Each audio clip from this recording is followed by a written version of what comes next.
So hello everyone. From this video onwards, we are going to start our SQL series. So इस video में हम सबसे पहले देखेंगे कि आपकी SQL क्या होती है, SQL आपकी किस लिए बनाई गई थी, आपकी SQL में क्या क्या आपकी फंक्शनैलिटीज हैं और क्या क्या इसके यूजेस हैं, इनके ऊपर हम लोग पूरा डिस्कशन इस वीडियो के अंदर करेंगे। तो सबसे पहले हम लोगों को ये जानने की ज़रूरत है कि SQL को डिज़ाइन क्यों किया गया। तो एसक्यूएल को डिजाइन करने के पीछे का रीजन ये था कि सबसे पहले जब हम डेटा को स्टोर करते थे तो हम फाइल्स में डेटा को स्टोर करते थे। वो हमारा फाइल सिस्टम था जिसको हमने एनहांस करके और जिसको हमने मॉडिफाई करके अपने डेटाबेसेस को इंट्रोड्यूस करा, क्योंकि फाइल में हमारे लिए डेटा को स्टोर करना और डेटा को रिट्रीव करना बहुत डिफिकल्ट टास्क था। तो फिर हमने क्या करा, उसको ओवरटेक करा अपने डेटाबेसेस से। बट अब जो सेकंड चैलेंज हमारे सामने आया, वो चैलेंज ये था कि अब हमको इन डेटाबेसेस को मैनेज करना डिफिकल्ट हो रहा था और we were not able to manage these databases. और जब ये प्रॉब्लम हमारे सामने आई तो इस प्रॉब्लम को ओवरकम करने के लिए ही हम लोगों ने एक लैंग्वेज को डिजाइन करा, जिस लैंग्वेज को हम लोगों ने कहा SQL, which stands for structured query language. तो एसक्यूएल आपकी एक इस तरीके की लैंग्वेज है जिसकी मदद से आप अपने डेटाबेसेस को मैनेज कर सकते हो, आप अपने डेटाबेसेस को यूटिलाइज कर सकते हो और आप अपने डेटाबेसेस के ऊपर एफिशिएंटली वर्क कर सकते हो।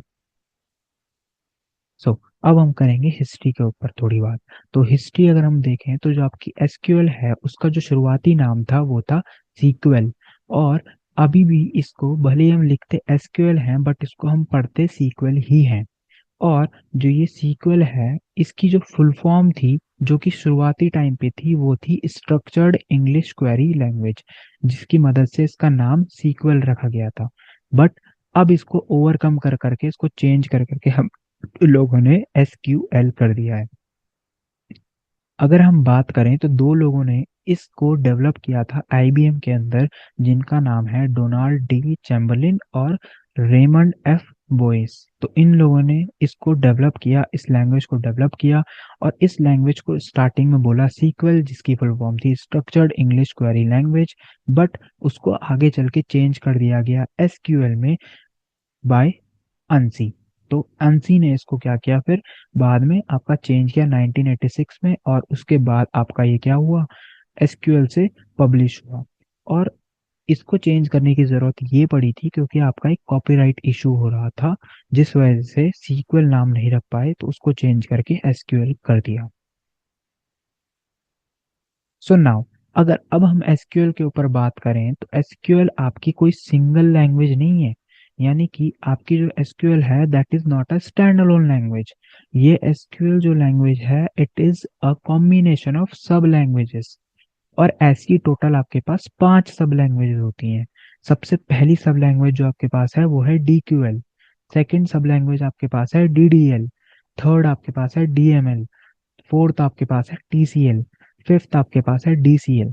तो ये 5 सब लैंग्वेजेस का कॉम्बिनेशन आपका क्या है, सीक्वल है। DQL stands for data query language, DDL stands for data definition language, DML stands for data manipulation language, TCL stands for transaction control language और DCL stands for data control language. इन सब languages का जो combination है that is SQL। और इन्हीं languages को combine जब आप कर दोगे, सो with those languages you can manage your database। सो अब हम थोड़ा बहुत इनको एक क्विक वे में पढ़ते हैं कि आपकी क्या क्या ये लैंग्वेजेस हैं। फर्दर इनको डिटेल्ड वे में हम आगे की वीडियोस में एक्सप्लेन करते हुए देखेंगे। सबसे पहली जो लैंग्वेज हमने बात की वो थी आपकी DQL, डेटा क्वेरी लैंग्वेज। तो डेटा क्वेरी लैंग्वेज, इसके नाम से ही पता चल रहा है, डेटा क्वेरी लैंग्वेज यानी कि क्वेरी। ये लैंग्वेज आपकी कुछ ना कुछ डेटा के ऊपर क्वेरी को ये रन करेगी। तो क्वेरी आपकी क्या होती है, एक स्टेटमेंट है वो, या फिर उसको आप बोल सकते हो कि वो क्या है, आपकी एक लाइन ऑफ कोड है जो कि जब एग्जीक्यूट होगा तो आपको कुछ ना कुछ डेटा कहाँ से, डेटाबेस से आपको देखने को मिलेगा। तो यही इसकी क्या है, डेफिनेशन भी है कि ये वो आपकी लैंग्वेज है जो आपका डेटाबेस से डेटा को रिट्रीव करने में आपको हेल्प करती है। So this is use to retrieve data from database. और इसके अंदर जो मेन कमांड आपकी यूज होती है दैट इज सेलेक्ट कमांड। तो इसके अंदर आपकी एक ही कमांड है that is select, with which you can retrieve your data from database. Then second जो हमारे पास कमांड है दैट इज DDL कमांड। तो DDL command is data definition language.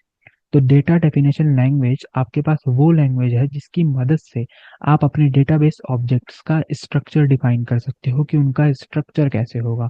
For example, जब आपका आप टेबल डिजाइन करते हो डेटाबेस के अंदर, या फिर आप उसका व्यू डिजाइन करते हो, या फिर इंडेक्स को डिजाइन करते हो, या फिर स्कीमा को डिजाइन करते हो, तो जब आप इन सब को डिजाइन कर रहे हो तो उस टाइम पे इनका स्ट्रक्चर कैसा होगा, that is defined with the help of data definition language. और फर्दर आप इसको मॉडिफाई भी कर सकते हो, but these changes are only up to your structure of database object. तो this is the most important point. So इसके लिए आप क्या करते हो, अपने डेटाबेस के अंदर डीडीएल लैंग्वेज का यूज करते हो। फर्दर इसके अंदर की जो मेन कमांड्स हैं वो आपके पास है क्रिएट, ड्रॉप, अल्टर, ट्रंकेट। इन कमांड्स को हम डिटेल में तब डिस्कस करेंगे जब हम डीडीएल के ऊपर डिस्कशन करेंगे, और फर्दर हम इनको प्रैक्टिकल वे में भी करके देखेंगे कि किस तरीके से हम इनसे अपना डेटा फेच कर सकते हैं। Then we have DML commands. अब जो डीएमएल कमांड्स हैं, तो डेटा मैनिपुलेशन लैंग्वेज जो आपकी है, वो लैंग्वेज आपकी हेल्प करती है आपको डेटाबेस के अंदर आपके जो डेटाबेस ऑब्जेक्ट्स हैं, उन ऑब्जेक्ट्स के अंदर आपका जो डेटा है उससे डील करने में, उसको मॉडिफाई करने में, या उस डेटा को एंटर करने में आपको जो लैंग्वेज हेल्प कर रही है, that is DML command. Database objects आपके हो गए जैसे कि टेबल, यानी कि आपका टेबल जो है, अगर उसके अंदर आपको डेटा डालना है, तो डेटा डालने के लिए और जो डेटा उसके अंदर पड़ेगा उस डेटा को डालने के लिए, या फिर उस डेटा के ऊपर कुछ ना कुछ चेंजेस परफॉर्म करने के लिए जो लैंग्वेज यूज की जाती है, that is DML language. So this is use to manipulate the data जो कि आपका डेटाबेस में स्टोर्ड है। ठीक है। एंड मेन कमांड जो इसके अंदर आपकी आती हैं वो तीन है, insert, delete and update. Then we have DCL command. तो डीसीएल लैंग्वेज आपकी जो है वो है डेटा बेस, सो डीसीएल आपकी है data control language. Data control language का काम है, ये आपको स्पेसिफाई करने में हेल्प करती है कि किस यूजर को आपको कितनी एक्सेस देनी है। सो फॉर एग्जाम्पल, अगर मैं हूं और मेरे को बोला जाए कि आप अपने बैंक के सारे एम्प्लॉयज, जितने भी आप जिस भी बैंक में आपका अकाउंट है, उस बैंक के सारे एम्प्लॉयज का डेटा मुझे ला करके दो। मेरे पास ये एक्सेस नहीं है कि मैं चेक करके बता सकूं कि सारे एम्प्लॉयज का डेटा क्या है या कितने टोटल नंबर ऑफ एम्प्लॉयज मेरे पास हैं। बट ये एक्सेस आपकी किसको है, ब्रांच के मैनेजर को। तो सिमिलरली आपका किस यूजर को आपको कितनी एक्सेस देनी है डेटाबेस की, so it is defined with the help of DCL, जो कि है डेटा कंट्रोल लैंग्वेज। तो इसकी मदद से आप एक्सेस को क्या करते हो, डिफाइन करते हो किस यूजर को कितनी एक्सेस देनी है डेटाबेस के अंदर। और इसके अंदर आपकी दो कमांड्स मेनली आती हैं, दे आर ग्रांट और रिवोक। ग्रांट कमांड से आप परमिशन देते हो, और रिवोक कमांड से आप परमिशन को वापस ले लेते हो। Then we have TCL command, और ये आखिरी टाइप ऑफ कमांड है जो कि हमारे पास है, that is used for transactions only. अब जो ये ट्रांजेक्शन्स है, ये एक बंच ऑफ स्टेटमेंट होता है जो कि सब की सब एक साथ ही फायर होती हैं, ठीक है ना, एट अ वन टाइम।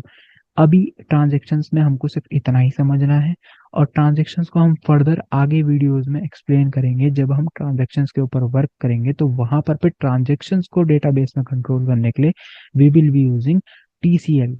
तो वो टीसीएल का ही यूज करके हम लोग क्या करेंगे, आपके ट्रांजेक्शन्स को कंट्रोल करेंगे डेटाबेस के अंदर। सो बेसिकली आप जब ट्रांजेक्शन्स को मैनेज करोगे, उसके लिए टीसीएल है, यही यहाँ पे लिखा हुआ है। और इसके अंदर जो आपकी कमांड्स आती हैं वो है कमिट, रोल बैक और सेव पॉइंट।